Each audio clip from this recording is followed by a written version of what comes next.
Hello लोगोफोर आरोबाव नोंथांमोननि गेजेराव मोनसे गोदान मिउजिक आपडेट लाना फैलायबाय।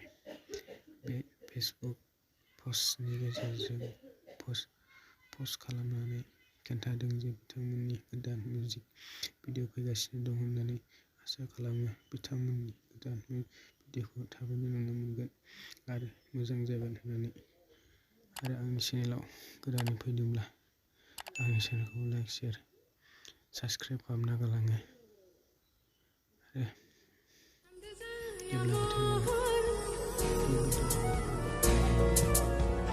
आंनि थांनाय मेगननि गोजान जाया आंनि